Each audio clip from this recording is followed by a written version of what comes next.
لاہور میں پنجاب اسمبلی کے باہر سینکڑوں طلبہ کی جانب سے پنجاب میں اسٹوڈنٹ یونین پر عائد پابندی ختم کرنے کی خاطر دیے گئے دھرنے کو 3 ہفتے سے زائد گزر چکے ہیں، لیکن ابھی تک حکومت کے کان پر جوں تک نہیں رینگی۔ چیئرنگ کراس پر موجود احتجاجی طلبہ کا کہنا ہے کہ اگر سندھ حکومت طلبہ یونین پر عائد پابندی ختم کر سکتی ہے تو پنجاب حکومت ایسا کیوں نہیں کر رہی؟ یاد رہے کہ پیپلز پارٹی کے چیئرمین بلاول بھٹو نے حال ہی میں سندھ میں طلبہ تنظیموں پر عائد پابندی ختم کرنے کا اعلان کیا تھا، جس کے بعد وزیر اعلیٰ سندھ مراد علی شاہ نے پابندی کے خاتمے کا نوٹیفیکیشن بھی جاری کر دیا۔ احتجاجی طلبہ کا کہنا ہے کہ وزیر اعظم عمران خان نے 1.5 سال پہلے طلبہ تنظیموں پر عائد پابندی ختم کرنے کا وعدہ کیا تھا، لیکن اس پر ابھی تک عمل درآمد نہیں ہو پایا۔ ان کا کہنا ہے کہ اگر پیپلز پارٹی کی حکومت طلبہ تنظیموں پر پابندی ختم کر سکتی ہے تو تحریک انصاف کی حکومت اپنے وعدے پر عمل درآمد کیوں نہیں کر رہی؟ طلبہ تنظیموں پر پابندی کے خاتمے کا مطالبہ کرنے والوں کا کہنا ہے کہ تعلیمی اداروں میں اسٹوڈنٹ یونین نہ صرف نوجوانوں کی کردار سازی میں اہم کردار ادا کرتی ہیں بلکہ چھوٹے پیمانے پر طلبہ کو تنظیمی معاملات کے حوالے سے تربیت بھی فراہم کرتی ہیں، اور انہی طلبہ تنظیموں سے بڑے بڑے نام پاکستانی سیاست میں قدم جما چکے ہیں۔ تاہم اب یہ تنظیمیں ایک لمبے عرصے سے پابندی کا شکار ہیں اور طلبہ کی بڑی تعداد ان کی دوبارہ بحالی کے لیے جدوجہد کر رہی ہے۔ پنجاب میں طلبہ یونینز کی بحالی کے لیے پروگریسو طلبہ تنظیم کے زیر اہتمام دھرنا 4تھے ہفتے میں داخل ہو چکا ہے۔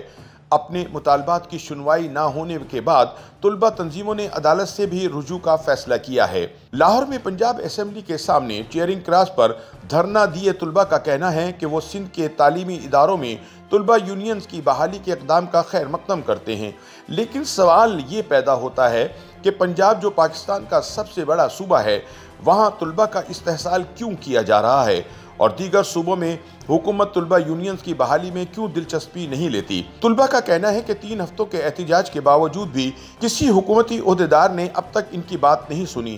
احتجاجی طلبہ کا کہنا ہے کہ تعلیمی اداروں میں طلبہ کے حقوق سلب کیے جا رہے ہیں اور انہیں بنیادی حقوق سے بھی محروم رکھا جا رہا ہے، لہٰذا ان کا احتجاج ختم ہونے والا نہیں اور وہ اپنا مطالبہ تسلیم ہونے تک احتجاج جاری رکھیں گے۔ پروگریسو اسٹوڈنٹ کلیکٹیو کے صدر قیصر جاوید کا کہنا ہے کہ ملک میں سیاسی، سماجی اور معاشی بحران شدت اختیار کر چکا ہے۔ یہ حکومت جو نوجوانوں اور طالب علموں کے نام پر اقتدار میں آئی، انہیں یکسر بھول چکی ہے۔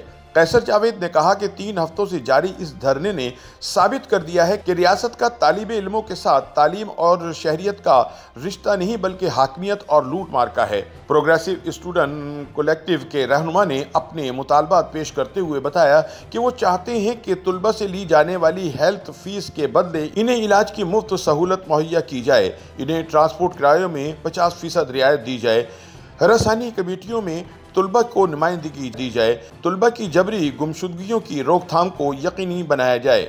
یاد رہے کہ پاکستان کے تعلیمی اداروں میں طلبہ یونینز پر پابندی کو 35 سال گزر چکے ہیں۔ 1983 میں طلبہ یونین کے آخری انتخابات ہوئے تھے، جس کے بعد 1984 میں ان پر پابندی لگا دی گئی تھی۔